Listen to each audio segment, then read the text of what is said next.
Much like how Catier fought over Dior for Jisoo, journalists had done the same after Jisoo appeared at the latest Dior's Paris Fashion Week. However, before going into that, let's first talk about how Dior has been really doing their best to have Jisoo's heart. Jisoo's journey to Paris for a Dior event was marked by anticipation, of course, lavish gifts from the brand, among the bouquets of flowers and elegantly wrapped presents. One gift particularly captured all eyeballs, a custom-made perfume from Dior.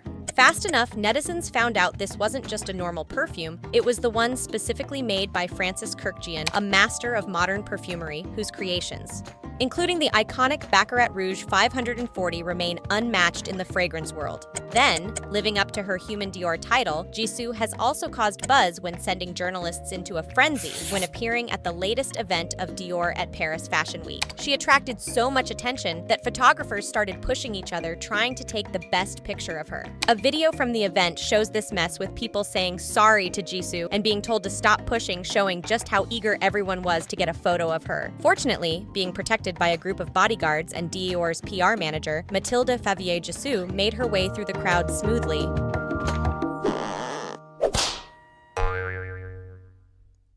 LesserAFIM's Yunjin has sparked a significant conversation not with her music but with a book.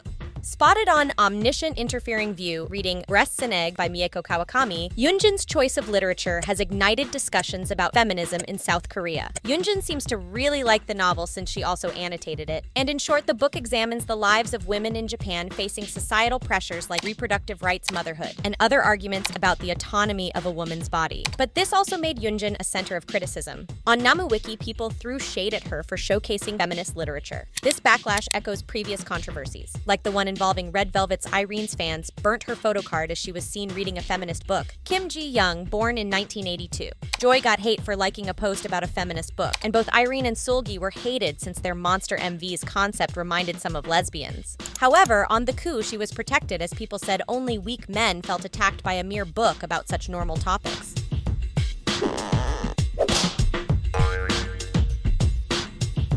They fell in love from the moment they met at the fashion show, an insider said. Strawberry milk for today. Giselle posted an Instagram story after Karina's dating news. Bad day for pretty girls, formerly Mamaland's Daisy. Seemingly, not only netizens, but even celebrities and insiders are joining the chat about this breaking news. According to Dispatch, love blossomed between Karina and actor Lee Jae Wook at a Prada fashion show on January 14th. Some joked that Prada has turned from a cursed house to a legit Cupid. And if you are curious, comment down below and I will make a whole video about this. As Dispatch reported, Karina was often spotted in Lee Jae Wook's neighborhood since she was still living in the dorm with aespa. Most surprisingly, just a few hours after that, both SM Entertainment and CJ Studio aka Lee Jae Wook's agency confirmed the dating news, saying the couple was in the phase of getting to know each other. And let's talk about the Lovestagram clues that had everyone guessing before the news officially hit. Fans with a keen eye noticed the subtle hints dropped by both stars post-Prada show. Karina's angelic white dress featured in a photo she posted, and if you look closely at a picture Lee Jae Wook shared, you'll spot Karina's arm and a hint of her dress. Such a detail could easily have been edited out, but Lee Jae Wook left it there, perhaps a hint was intended. Not to mention, both posted eerily similar photos of a sculpture from the event, though obviously that was just because they attended the same event. But some believed these posts feel like breadcrumbs leading to the announcement of their relationship.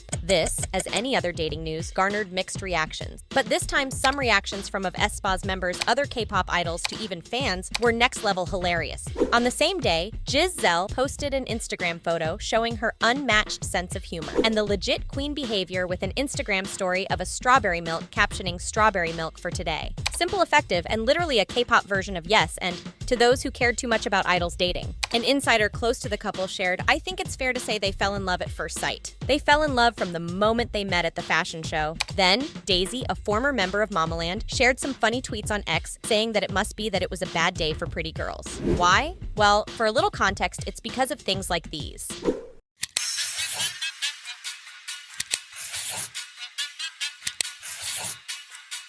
The conversation took a hilarious turn when a fan chimed in playfully recalling Daisy's own dating rumors in the past. Daisy's response? "This has me weak."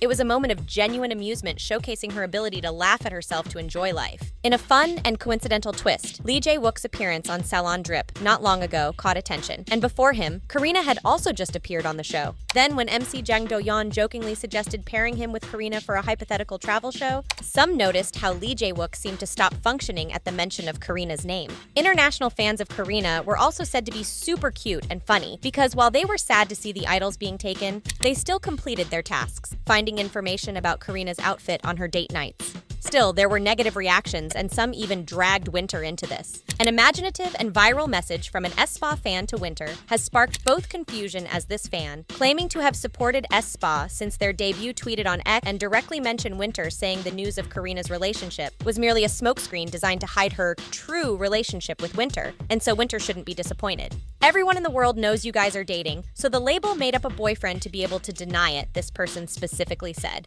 When people were so confused about whether she was serious or joking, the person posted another tweet saying Karina made her heartbroken over the news, so she would need to take a break from X to process the feelings.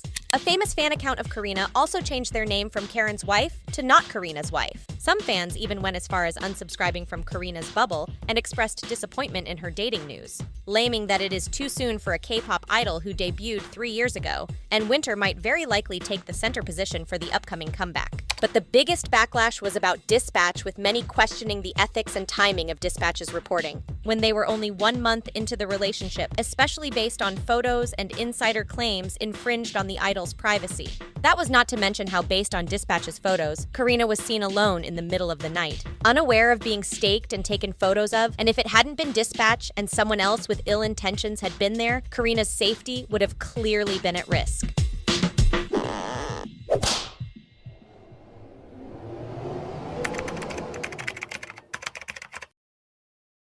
Lucas shared his struggles after the 2-year hiatus in his latest documentary on YouTube, Freeze, and seemingly, he had just admitted the past dating scandals, though some fans had tried to prove the story fabricated by anti-fans. The documentary opened with him having a meal with his manager and talking about how stressed he was when first withdrew from NCT. Lucas then revealed some pretty intimate details about what that time was like, losing his hair in clumps because of stress, not having any appetite, and battling some really dark thoughts. But at the same time, he also admitted to feeling responsible for everything that happened, saying, "I had terrible thoughts, I was so 죽고 싶었어.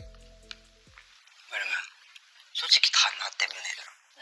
만약에 네가 이렇게 안 되면 다르지." Lucas was actually so stressed that whenever his manager looked at Lucas, he would also feel frustrated, worried, and surprisingly, the manager could only drag him out of the house with the excuse how Lucas's hair had grown too long. About netizens' reactions, many were confused what SM Entertainment was thinking since most NCT's fans were female, yet Lucas here was almost admitting to illicit affairs with many women at the same time, which might be deemed a disrespect to the fans. Plus, even Chinese fans had left him, and they are often the most loyal K-pop community to an idol, so it was questionable to see Lucas came back as a potential soloist. Either way, if you are curious about the raw and vulnerable side of Lucas and the real dark sides of the idol's life, check out Freeze.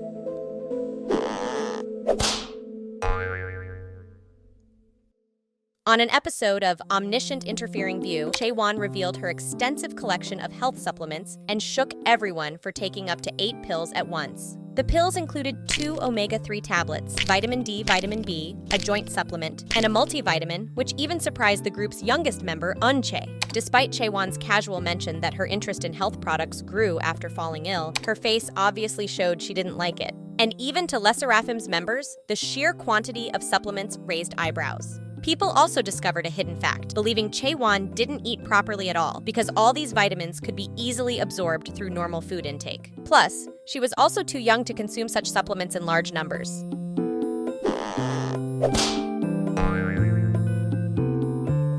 Netizens were shook when updates about former trainnea member JJ surfaced, revealing that he's now training under SM Entertainment. Trainnea, discovered in 2021 through a YouTube channel, was initially believed to be the newest group of BighIt music trainees, given their training in the old BighIt Entertainment building. However, by the end of 2022, it was announced that the group had disbanded, leaving fans wondering about the members' futures. JJ, known for his unique half-American, half-Japanese visual and standout dance skills, had been quieter compared to his fellow trainee members post-disbandment. This silence was broken when fans spotted JJ recognizable by his distinctive features and a black and yellow varsity jacket, among a group of SM trainees at Gimpo Airport heading to the SM Town Live 2024 concert in Japan. While people were excited, and so am I, please understand that this is yet to be 100% official, but the speculation seemed to be confirmed when it was noted that JJ's sister hinted at attending SM Town Live. So let's wait and see what's next. Also, do you want to know about how JJ Project's members' life has been? Comment down below and I will make a video about this.